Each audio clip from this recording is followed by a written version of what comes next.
ავღანეთში ბაგრამის საავიაციო ბაზაზე დაღუპული რუსთაველი ჯარისკაცის ცხედარი ქალაქში ჩამოასვენეს. ვასილ ყულჯანიშვილის ცხედრის ჩამოსვენებას ჯარისკაცები ცოცხალი კორიდორით დახვდნენ. გარდაცვლილი სამხედროს ხსოვნის პატივსაცემად რიგით რუსთაველებთან ერთად ადგილზე თავდაცვის მინისტრი, რუსთავის მაჟორიტარი დეპუტატი, ქვემოქართლის გუბერნატორი, რუსთავის მერი, საკრებულოს თავმჯდომარე, სხვა ხელმძღვანელი პირები იმყოფებოდნენ. ავღანეთში დაღუპული ვასილ ყულჯანიშვილი მშობლიურ ქალაქში რუსთავში ზუსტად 18 საათსა და 50 წუთზე ჩამოასვენეს. 21 წლის ჯარისკაცი სამხედრო წესების დაცვით მეგობრობის გამზირიდან საკუთარ სახლამდე ფეხით ჩოხოსნება მიასვენეს. პროცესში მონაწილეობა თავდაცვის მინისტრმა და ცენტრალური და ადგილობრივი ხელისუფლების წარმომადგენლებმაც მიიღეს. ეს ბიჭი ნამდვილად გმირია, 21 წლის ბიჭმა ყველაზე უფრო ძვირფასი გაწირა.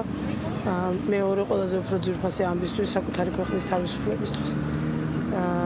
ამიტომ ვფიქრობ, რომ აი ამ პატივისცემას, რომელიც რუსთაველებმა გამოხატეს, ეს პატივისცემა არის ყველაზე უფრო მინიმალური, რაც ჩვენ შეგვიძლია დღეს პატივი მივაგოთ მის ხსოვნას.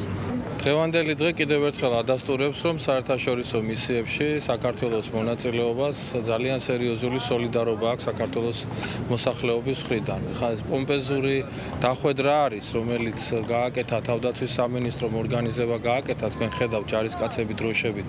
ძალიან ამაღელვებელი სანახაობა, მაგრამ დიდი ნაწილი აქ გამოსული არის სოციალური ქსელების მეშვეობით მოხდა მათი ინფორმირება და რამდენიმე საათია რუსთაველებით განან და ელოდებიან თავიანთი გმირის შემოსვენებას ქალაქში, რათა სათანადო პატივი მიაგონ. ღირსეული მეომარი დაკარგა საქართველომ.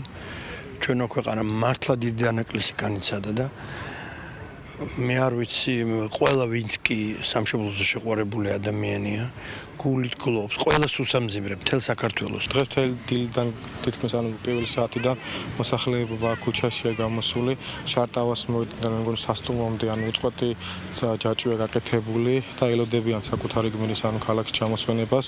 ეს არის მთელი ერის, მთელი ქვეყნის, მათ შორის რუსთავის ტრაგედია. ჩვენ სამწუხაროა, მაგრამ თქვენ ხედავთ, მთელი რუსთავი ფეხზე დგას და მთელი რუსთავი ხვდება, ფეხზე მდგომი ხვდება ვასილს.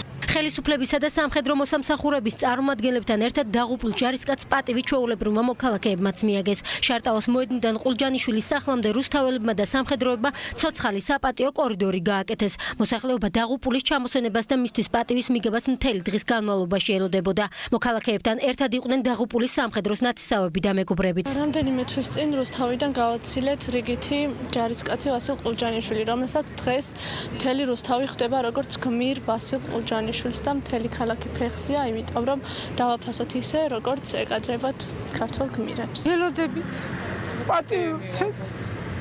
სხვა რა უნდა ვთქვა. ნამდვილად დიდი დანაკარგი, მე არ ვიცი ხა ის მშობელს სანუგეშო სიტყვები რა უნდა უთხრა, მაგრამ მინდა მადლობა გადავუხადო ასეთი სასახელო და კარგი შვილის გაზრდისთვის. ვასილ ყულჯანიშვილს სამშაბათს რუსთავში დაასაფლავებენ. დაკრძალვის ხარჯებს თავდაცვის სამინისტრო დაფარავს. ოჯახს კი კანონით გათვალისწინებული 100,000 ლარი გადაეცემა.